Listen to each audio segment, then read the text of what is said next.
Imagine facing betrayal, hardship, or injustice and staying completely calm, not numb, not detached, but in full control of your mind. That was the goal of the Stoics. Epictetus, Musonius Rufus, and Marcus Aurelius didn't just read philosophy. They trained their minds to master emotions, even in the worst circumstances. Today we'll explore how you can do the same.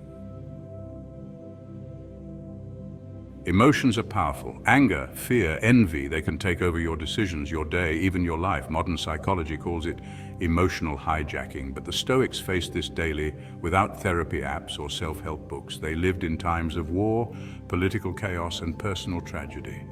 And yet they developed techniques to remain steady, clear-headed, and virtuous. Let's dive into their secrets and learn practical exercises you can use today. Epictetus, once a slave, knew what it meant to have no control over external events. But he famously said, "It's not what happens to you, but how you react to it that matters." He taught that emotions arise when we cling to what we cannot control. When a Roman officer insulted him, he didn't lash out. He reminded himself the officer's words were outside his control, but his response was entirely his own. Practical exercise. Next time someone provokes you, pause and ask yourself, is this within my control? If not, let it go. By training your mind like this daily, you weaken emotional triggers and reclaim freedom. Musonius Rufus, another Stoic teacher, emphasized practice over theory.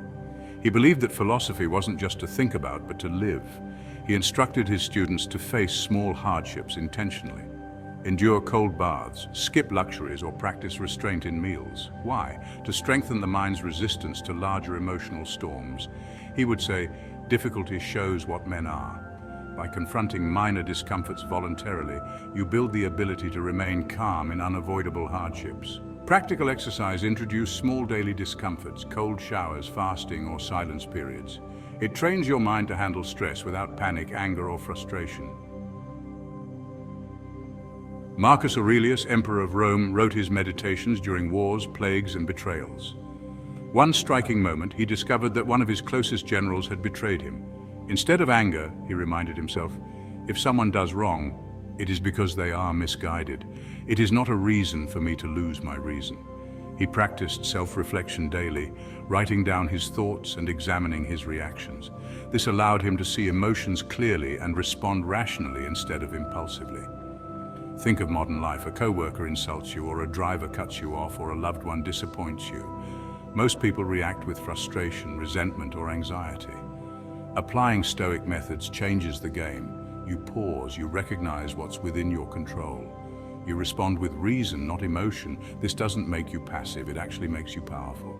As Epictetus put it, no man is free who is not master of himself. Mastery of the mind is the foundation of all freedom and resilience. Here's a practical exercise. Keep a daily journal. When anger, fear, or envy arises, write it down. Ask yourself, is this based on reality or my judgment? What is within my control? How would a rational, virtuous person respond?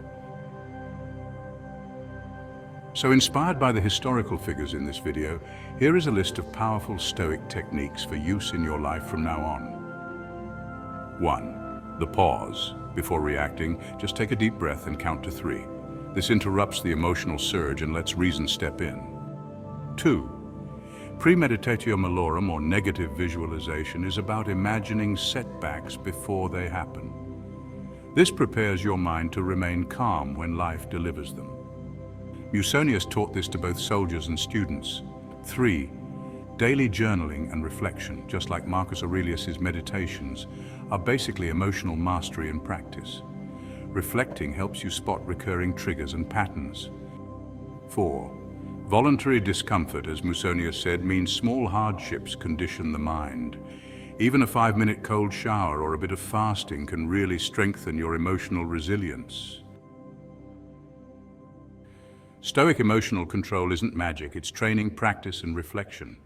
By following the examples of Epictetus, Musonius Rufus, and Marcus Aurelius, you can turn life's chaos into clarity, anger into calm, and fear into focus.